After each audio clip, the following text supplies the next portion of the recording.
बच्चों कक्षा 9 की गणित में अध्याय 13 पृष्ठीय क्षेत्रफल और आयतन, जिसका हम प्रश्नावली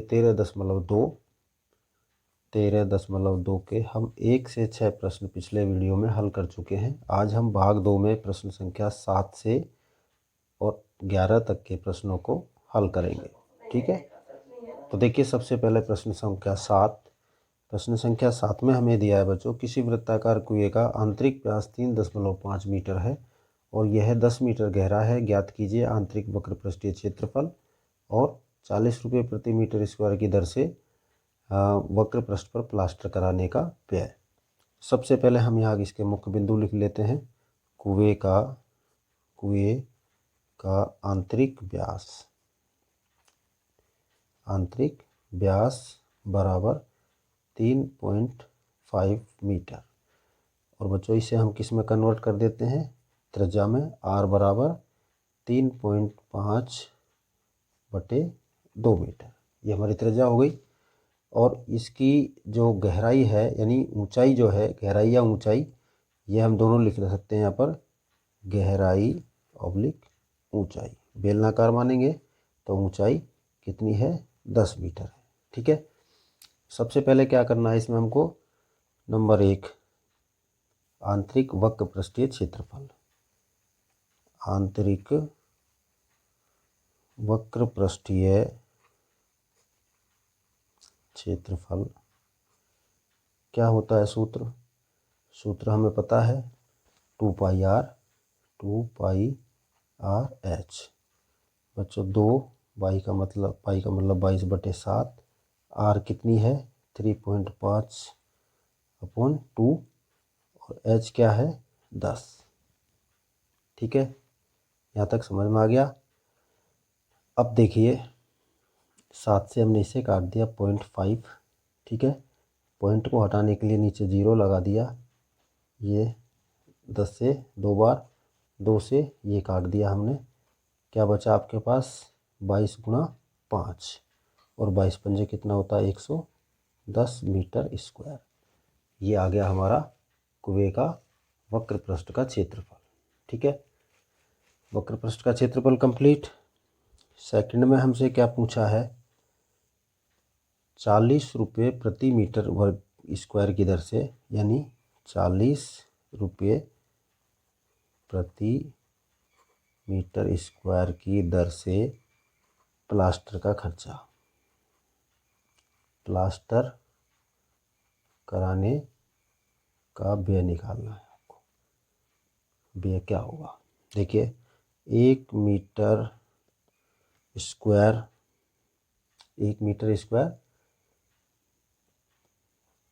पर प्लास्टर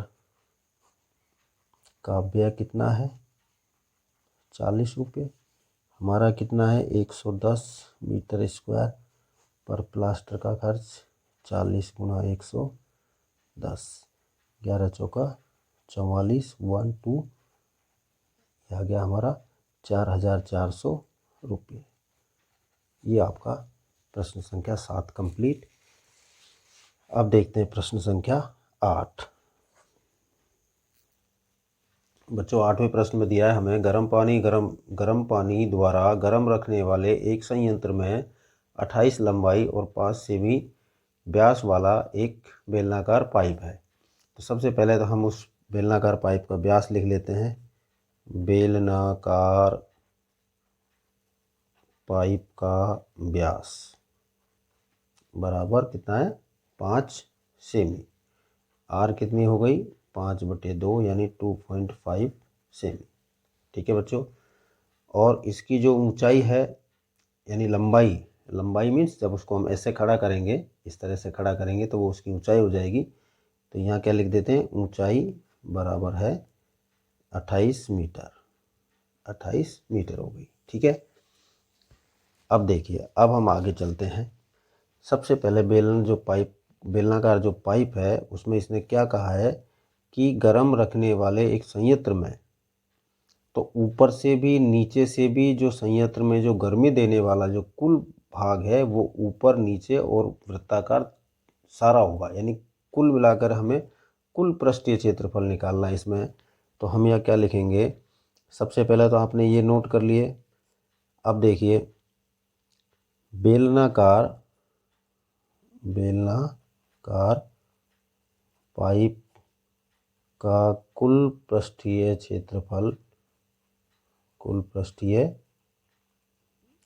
क्षेत्रफल बराबर 2πr और r प्लस h, ये हो जाएगा।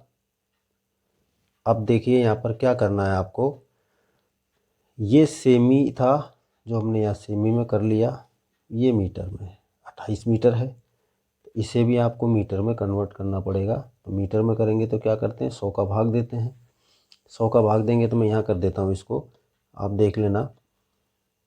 ये आपका हो जाएगा r बराबर 2.5 सेमी है, इसे हम मीटर में कन्वर्ट करेंगे तो ये हो जाएगा आपका बटे 100 करेंगे तो 1/2, यानी कि 0.025 मीटर, ये हो गया।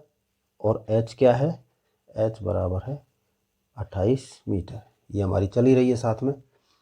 देखो सूत्र में लगा देते हैं इसको, 2 गुना 22/7 गुना r क्या है, r आ गई हमारी 0.025।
संख्या 9 में दिया है बच्चों, एक बेलनाकार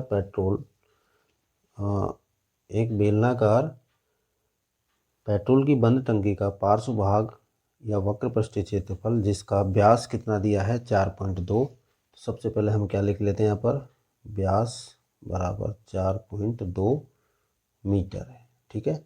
और इसका हम क्या कर लेते हैं, बराबर r बराबर कितना हो जाएगा बच्चों, ये हो जाएगा 4.2/2, यानी कि 2.1 मीटर, ठीक है। और ऊंचाई क्या है, ऊंचाई हो गई इसकी 4.5 मीटर।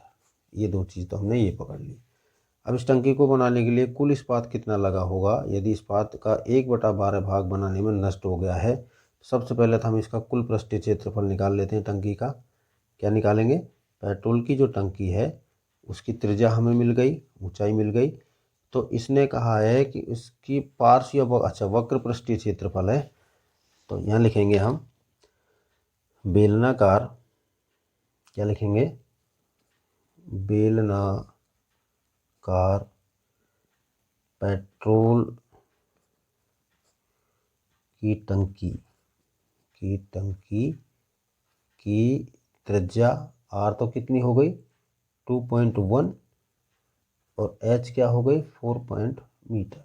ठीक है, अब हम इसका क्या कर लेते हैं, वक्र पृष्ठ का क्षेत्रफल।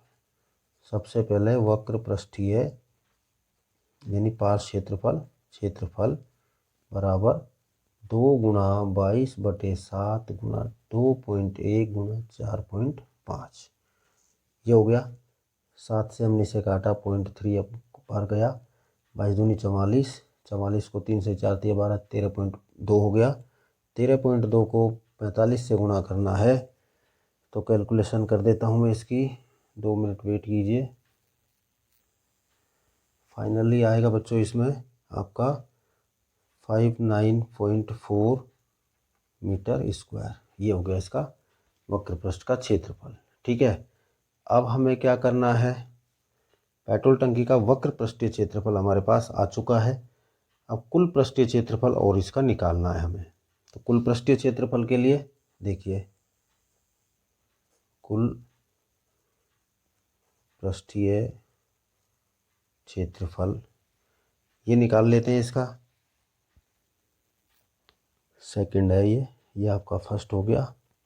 ठीक है, कुल पृष्ठीय क्षेत्रफल का सूत्र है हमारा बराबर 2πr और r+h।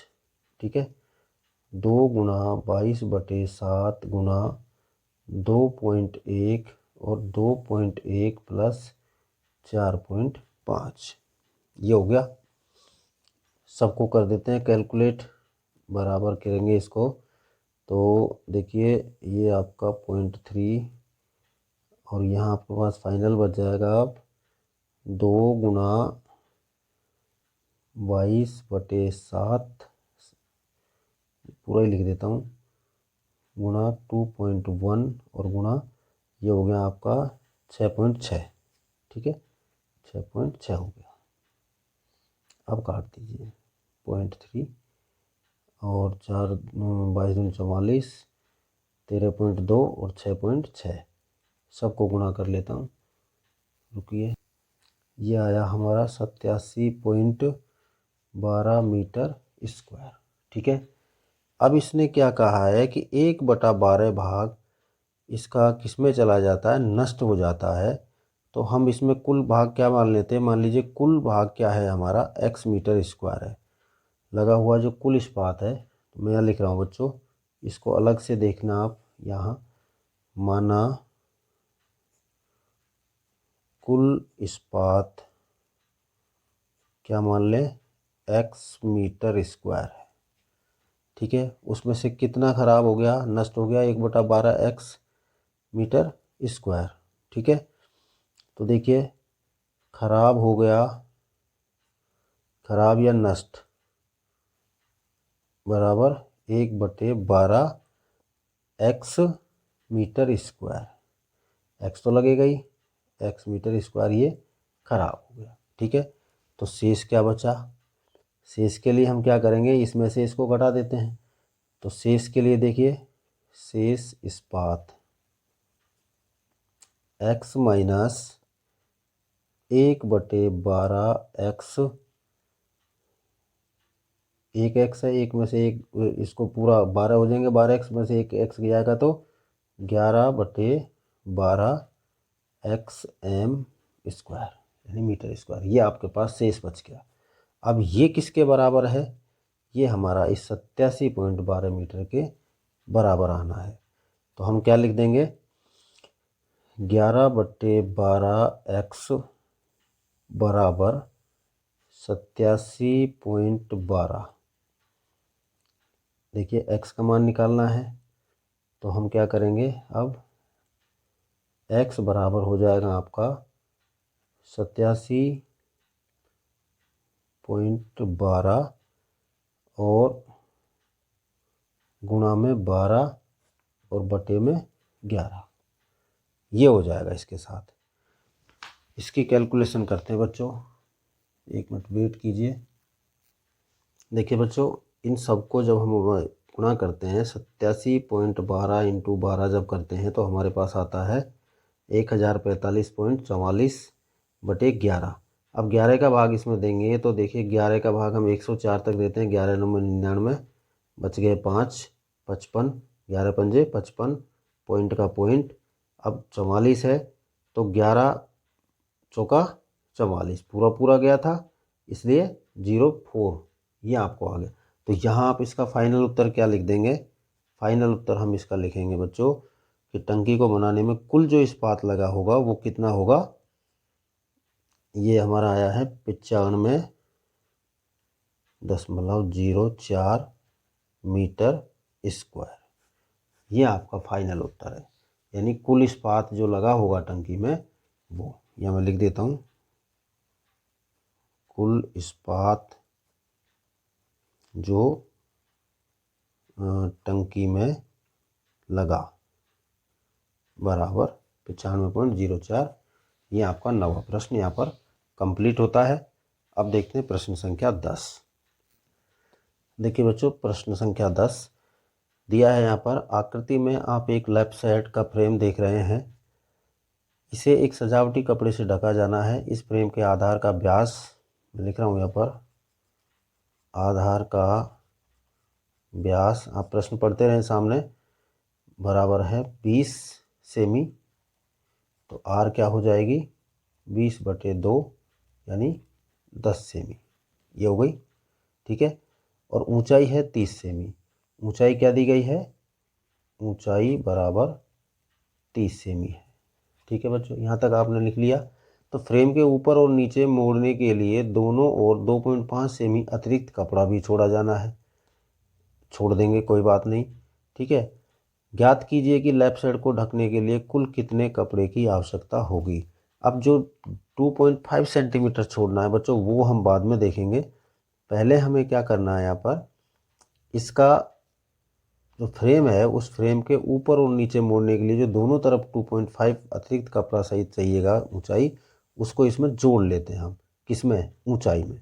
क्योंकि ये चित्र आप देख रहे हैं इस तरह से है, इसमें इस तरह से ये चलेंगे।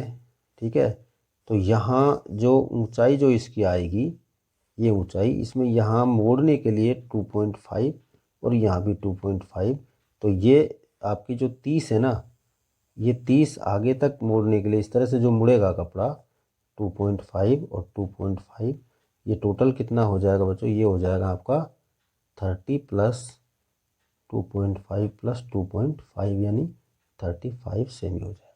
बस हाइट पे आपको ये थोड़ा सा अंतर करना है। ठीक है, तो अब हम यहाँ क्या कर लेते हैं, एच को, एच बराबर 30 + 2.5 + 2.5 यानी कि 35 सेमी हो गया। बस ये आपको चेंज करना है। उसके अलावा बस लगा देते हैं हम क्या, वक्र पृष्ठ का क्षेत्रफल। लेफ्ट साइड है, उस लेफ्ट साइड की त्रिज्या हमने देख ली, लेफ्ट साइड की ऊंचाई हमने देख ली। तो अब इसका क्या करना है आपको? वक्र पृष्ठ का क्षेत्रफल करना है। तो देखिए वक्र पृष्ठीय क्षेत्रफल बराबर 2πr/h, 2 × 22/7। आर क्या है 10, एच क्या हो गई 35। ठीक है, 7 से इसे 5 बार काट दिया, ये हो गया 22 दूनी 44 और 50, 4 पंजे 20, 4 पंजे 20 यानी कि 2200 सेमी स्क्वायर। यह आपका लेफ्ट साइड को ढकने के लिए जो कपड़े की आवश्यकता होगी उसका पृष्ठीय क्षेत्रफल है, यानी इतना कपड़ा आपको चाहिए। Question number 11। प्रश्न संख्या 11 है बच्चों। यहाँ दिया है किसी विद्यालय के विद्यार्थियों को एक आधार वाले बेलनाकार कलमदानों को गत्ते से बनाने और सजाने की प्रतियोगिता में भाग लेने के लिए कहा गया। प्रत्येक कलमदान को 3 सेमी त्रिज्या और 10.5 सेमी ऊंचाई का होना था। सबसे पहले तो आप यहाँ ये लिख लें, कलमदान की त्रिज्या 3 सेमी और ऊंचाई 10.5 सेमी, ये आप नोट कर लें पहले। उसके बाद पढ़ते हैं बच्चों सवाल को। देखिए क्या लिखा है फिर। विद्यालय को इसके लिए प्रतिभागी को गत्ता देना था। किसको देना था, बच्चे को ही विद्यालय उपलब्ध कराता था। ऐसे 35 प्रतिभागियों ने भाग लिया तो विद्यालय को कुल गत्ता कितना खरीदना पड़ा होगा, ये हमें निकालना है।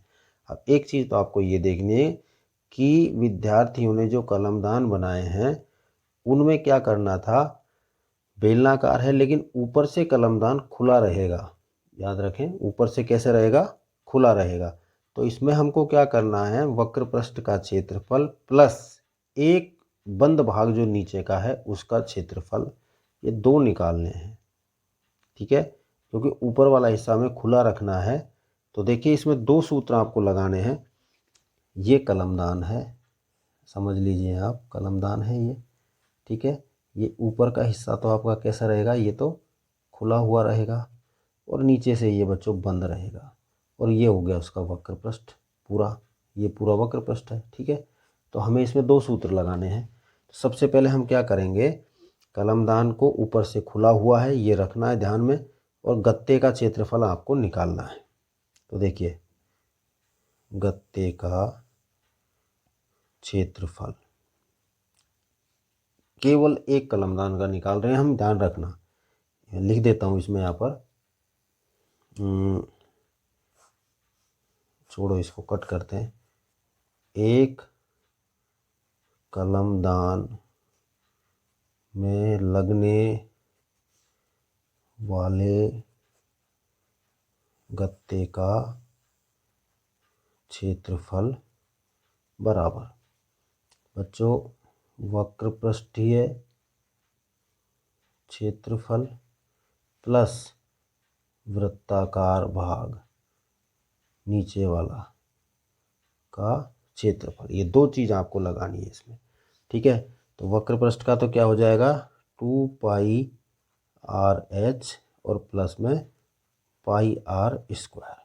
ये किसका हो गया, वृत्ताकार भाग जो नीचे का है, ये नीचे वाला वृत्ताकार भाग का। ठीक है, तो सूत्र हमारा फिट कर देते हैं यहाँ पर। देखिए 2 गुणा, यहाँ पाई यहाँ भी है यहाँ भी है, तो यहाँ बच्चों हम इसको पाई रखेंगे और गुणा में r कितना है हमारा 3 और गुणा h कितना है, h दिया हमारा 10.5। ये तो हो गया आपका फर्स्ट। अब सेकंड बाद में प्लस है, पहले पाई का पाई और r का मतलब क्या है, इंटू 3 ठीक है, 3 का स्क्वायर हो गया। अब देखिए ये आपका 3 दूनी 6 और 60 हो गए, 6 दाई के 60 और 6 का 5.5 करेंगे तो 63। ये हो गया आपका 63 पाई। क्या हो गया, 63 पाई हो गया। प्लस में यहाँ देखिए 3 तिया 9 पाई, दोनों को जोड़ा तो 63 9 72 पाई हो गया। ठीक है, यह आपका हो गया टोटल इसका कंप्लीट एक का। तो हम यहाँ क्या लिखेंगे, एक कलमदान के गत्ते का क्षेत्रफल बराबर क्या है, 72 पाई सेमी स्क्वायर। यहाँ भी सेमी स्क्वायर लगा देते हैं। ठीक है, अब हमें क्या करना था, 35 का निकालना था। ठीक है, तो 35